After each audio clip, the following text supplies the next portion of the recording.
Hi, and welcome to our continued discussion on forecast guidance.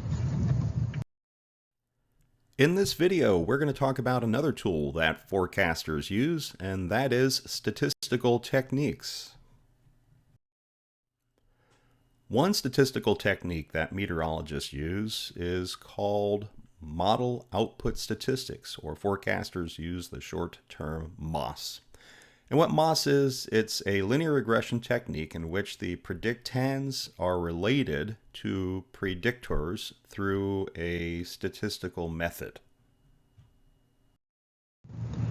So what a predictor is, that's something that is, of course, predicted, and a predictand is something that you want predicted. A lot of times things come from computer models that we need to put in another form so that we can understand. In other words, what you want are basic weather elements forecasted, and the computer models don't necessarily give you that. Or they may be in error, not so much in error, but don't directly relate to what you want. So what MOS does is it takes the predictors that come from several different places. Number one, it uses the numerical weather prediction model forecast, the information that comes from that, things like relative humidity, pressure, temperature, can calculate wind. And then using most current surface observations, it kind of modifies that a little bit. And then also the climate information about the airport and also the geographical information. For example, does the airport sit in a valley? Is there snow covering the ground at the airport? All those things will modify what comes out of the model forecast to make a little bit better forecast than what you would have if you just had a numerical weather prediction model forecast. So in other words, it's taking the information from the model, modifying it based on statistics. How often do you see snow on the ground? And when there's snow on the ground, how often do you have fog when there's snow on the ground? So these are probabilities, and it predicts things. These are called the predictands. And the predictands are things like ceiling and visibility. So with certain relative humidities and certain amount of snow on the ground, and with a certain temperature forecasted by the numerical models, do you have fog? So it predicts your ceiling and visibility, it predicts the type of weather you're going to have at the airport, and also it helps figure out the type of precipitation and the amount of precipitation. So there are a lot of different types of MOSs. The one that we're specifically going to look at is the GFS LAMP, and the LAMP MOS is specifically designed for aviation. LAMP stands for Localized Aviation MOS Program. And this is the web page. You can go there, and it provides all of the resources for looking at different types of LAMP products. And basically, this is what LAMP is. LAMP is just numbers. These are numbers that represent different weather parameters at a given location. These are all based upon statistics, and it provides us information about the weather conditions for an airport and different types of weather conditions. It tells us about cloud cover. It tells us about the chance of precipitation. It tells us about the wind direction and the wind speed. Meteorologists use LAMP guidance to create a forecast, and specifically, this is where your terminal forecast comes from. So this information is run by the National Center for Environmental Prediction, NCEP, at their computers, which are located outside of Washington, D.C.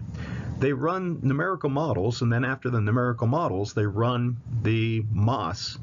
And the MOS basically makes a forecast every hour on using current observations and also geographical and climatological information for over 1,500 airports across the United States. And these forecasts are updated every hour, and they're forecast for every hour, 25 hours into the future. If you want to try and read the statistical information that comes out, all of this information is coded. So they have numbers at the bottom telling you what the code means. And here is the key for the code. For example, when you see a ceiling height of 1, that means that your ceilings are going to be less than 200 feet. And they have categories for visibilities, for cloud cover, for the type of obscuration to vision, and also the precipitation type. This is all pretty confusing, and it makes LAMP difficult to use. You can find LAMP guidance for the 48 contiguous United States, also for Alaska and Hawaii, and also for Puerto Rico. This is an example of what LAMP guidance looks like. As you can see, it goes out 25 hours into the future, updated every hour.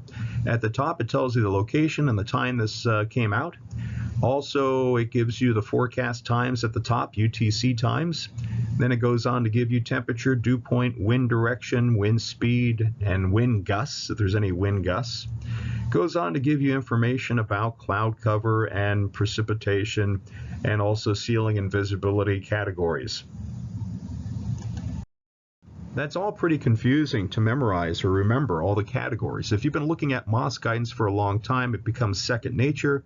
However, most of us really don't do that every day.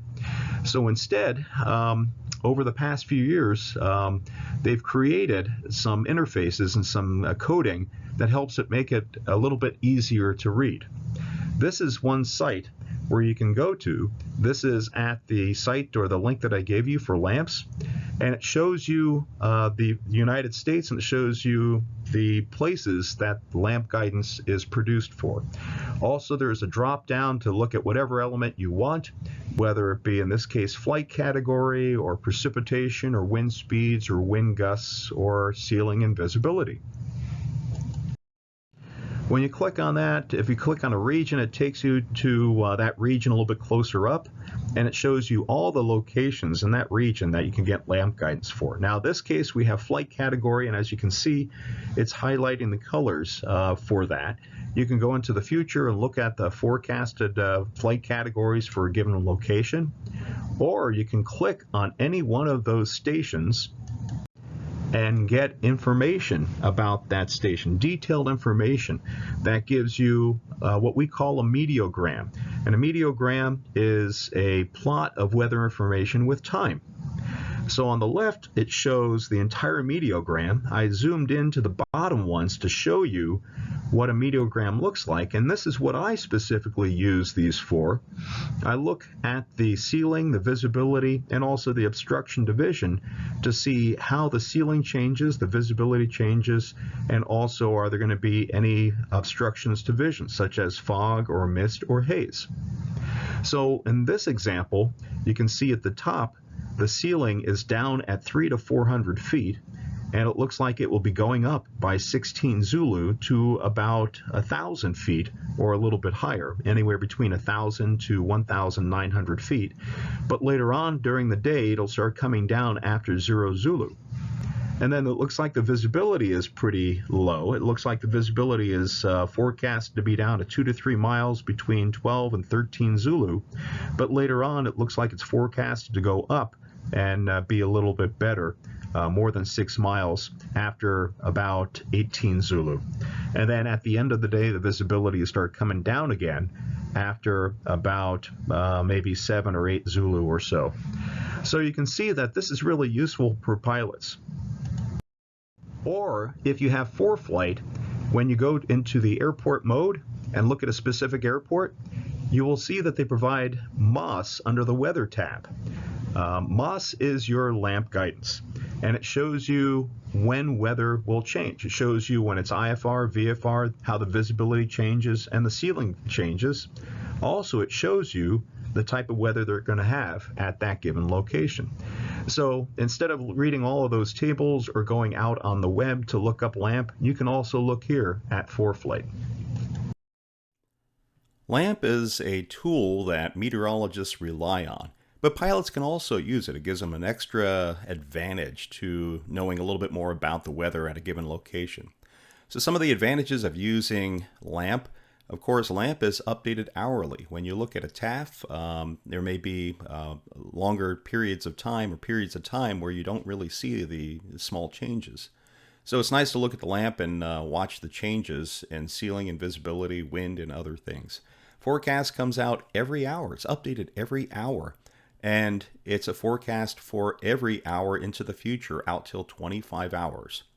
And it incorporates new observations. Whenever weather observations are made, LAMP uses that and modifies the forecast. So it's an updated forecast every hour. Your terminal forecasts come out every 6 hours. So if you want the latest information, the latest forecast, look at the LAMP. And also, LAMP will forecast ceiling and visibility where there are no TAFs. So legally, you can't use the LAMP as your deciding factor for whether to fly into an airport or not, legally. But it gives you that extra advantage to know what kind of weather you're going to have at the airport. For example, if you're flying into a small airport, maybe Crookston, Minnesota, there's no terminal forecast, but there is a LAMP, and it'll tell you what to expect at that location. The disadvantage to LAMP is that it is fully automated. There's no human oversight. And of course, if there is bad information that's ingested by the computer or the physics of the models aren't very good, then you're not going to get a very good forecast. So you have to keep that in mind. But you should use LAMP as an additional tool to give you more information in your risk assessment. So that's everything that you need to know, or perhaps maybe more than you need to know about LAMP MOS. But it's a useful tool, and you should make use of it as you do your flight planning.